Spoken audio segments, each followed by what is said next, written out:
Who's hot, who not? Tell me who rock, who sell out in the stores. It's my window.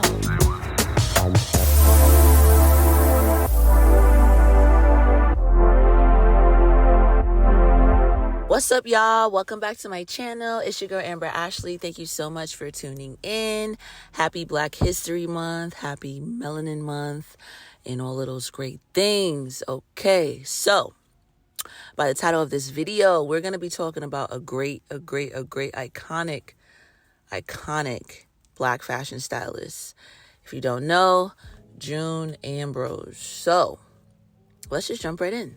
June was born June 5th, 1971. That's kind of interesting. She was born in the month her name is in Antigua and Barbuda. She grew up in the Bronx in New York, and she attended Talent Unlimited High School. In the theater department, she would create narratives for various characters through clothing. This was the start of her costume design passion. She states, "I've always felt a calling to create with purpose. I don't want to just make clothes. I want people to feel fearless and inspired, to create a space where young men and women feel empowered on and off the court, and use that to disrupt things a little bit." So her inspirations were Japanese animation, beautiful old movies, and, books that basically showed the artwork and the designs of how to develop a costume. She recalls, "Before I could get into a fashion house, I had to understand how couture was made and design pieces that I had imagined in my head." She referenced that to when she created her own pieces. So after high school, June got a job in investment banking at SG Warburg & Co. for 2 years, but she wasn't happy. She was not feeling it. It wasn't the vibe. So she secured an internship at Uptown MCA Records. And on one occasion, some of the stylists, didn't have a stylist. So she was like, let me try my talent. The clients were extremely satisfied with her work. So her name became known backstage in the broader entertainment world. She would book her first styling job for a young TK. In 1994, she founded her company called The Mode Squad, Inc. So this is where her breakthrough came. And everybody knows Missy Elliott, Missy Misdemeanor Elliott.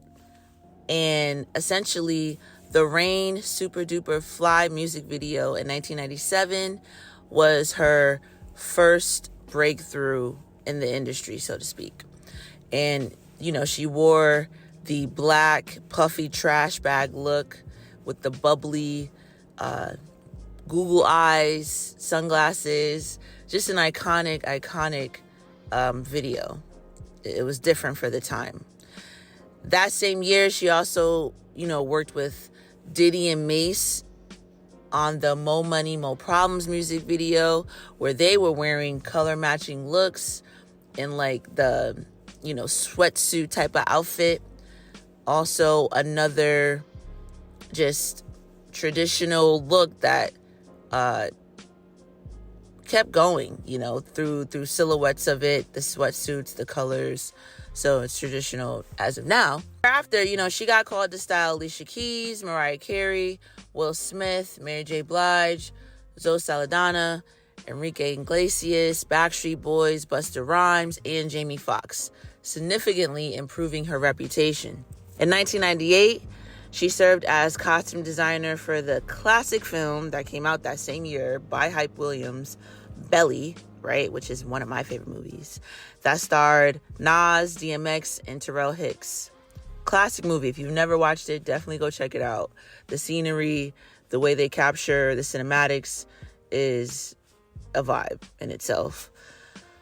So in 2006, she published a book called Effortless Style to help everyday people master the art of dressing themselves. In 2011, she worked as a costume designer for the reality TV music competition show, The X Factor, the USA version. And then in 2012, she started her own show, Styled by June, on VH1, where she shared her creative process with the world. So she just kept getting gigs after gigs, and it just grew her network because she was so in demand. Her success as a stylist led to her guest appearances on several popular fashion and talk shows, such as Fashion News Live, Project Runway, Fab Life, Good Morning America Weekend Edition, The View, and even the Oprah Winfrey Show. All right, so my girl's doing the thing. So excited for that, because as Black women, we are elevating our talent, and she is a representation of that. So it's definitely someone to be inspired by.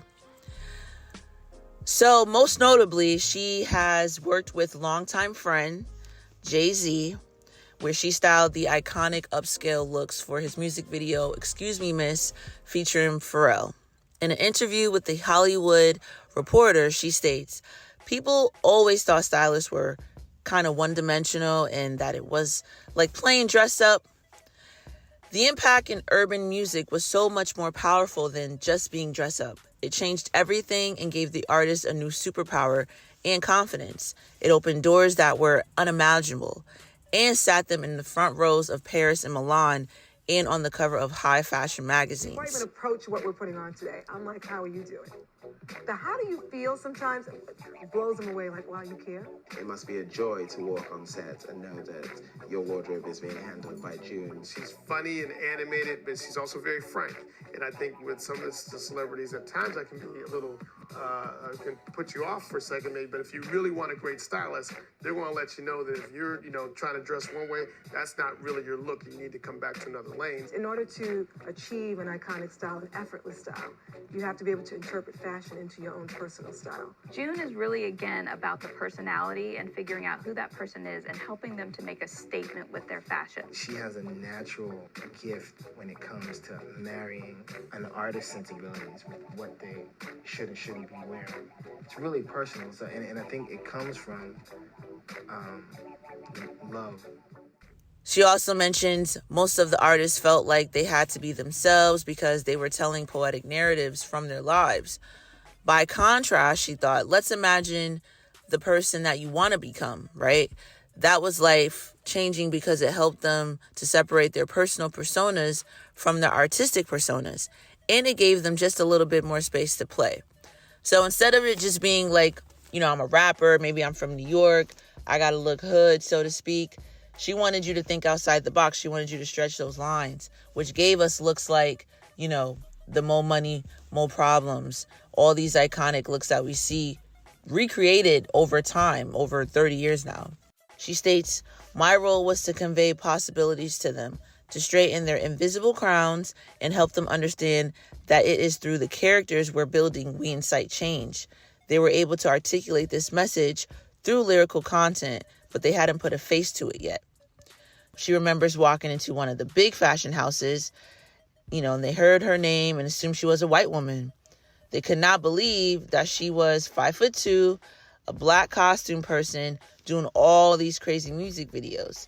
It came as a surprise to them. Sometimes you have to validate yourself when others don't, which is words to live by. If you ever feel like somebody's not giving you validation, that's not what the purpose of validation is. It's you giving it to yourself, you feeling like you're doing your best. And if there's something out there that is not giving you that door that you want to walk through, you create it yourself, right? You create it yourself. So definitely words to live by. So her expertise has made her an in-demand creative director, host, iconic fashion stylist, and tastemaker. She's working with brands like Gucci, Estee Lauder, Target, La Mer, and Levi's. In 2020, she became creative director and designer for Puma Hoops and released her first collection, High Court, a 25-piece women's basketball collection, in December of 2021.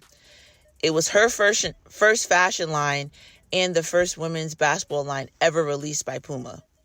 She states, "This was definitely on my bucket list to be in a position where I'm part of the development and in those meetings where we decide what we should be representing and how we can truly grow."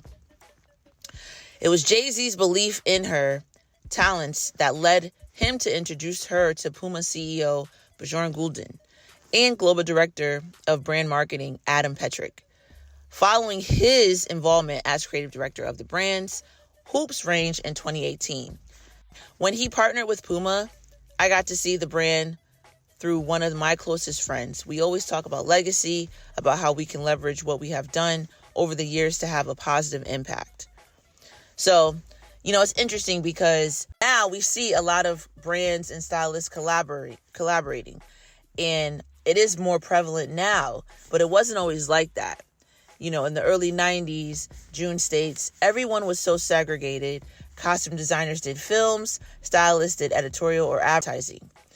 She says, I remember knocking on many doors, initially looking to collaborate or just looking to borrow a sample, and them just not being interested because their focus was the runway. She states fashion houses and designers didn't even consider it as a marketing or an opportunity. They didn't have the vision to see that this was an opportunity for them to market and brand and to touch consumers through using these artists as muses. She had to start with costume designing to get their attention. We should take that and be able to utilize that in our own designs as stylists. Myself being a stylist, I get inspiration from everything. Every person, things that are around me, my environment, the arts. If it's not even the arts, it's just something that I feel as a creative we can all pull from. So, notably, she has designed for over 200 music videos. And she was asked, how do you stay relevant? And she states it's because she listens to the 16-year-olds. She listens to the 20-year-olds. In interviews, they're always asking, what would you tell the young June? And she's like, what would the young June tell me? So, when she was in her 20s, she was like a 6-year-old, always looking for answers and asked a lot of questions. And that's the same way I am. Be curious, stay curious, ask questions. You never know what you may find out. You never know that, the person you're talking to may enlighten you to do something different. And she says she still has questions. She still challenges herself, and she still wants to be nervous when she takes on anything new. She doesn't want to lose that. She serves as a fashion advisor and investor in the fitness company Climber, CLMBR. She has a daughter and son, Summer Chamberlain and Chance Chamberlain, respectively, with husband Mark Chamberlain. And I would just like to say, June, if you ever watch this video, I'm humbly just honored and inspired by you. I met you at the Essence Fashion House back in 2019. It was an honor. And I just want to be able to pay homage to you for all the incredible things you have done. I truly thank you for paving the way for young, independent fashion stylists like myself. And I hope one day, I can get the chance and opportunity to work under you, if that ever should be. So I wish everybody the best. Thank you so much for tuning into this video. I want you all to stay inspired, be positive, drink your water, and I'll catch you on the next one. All right, peace.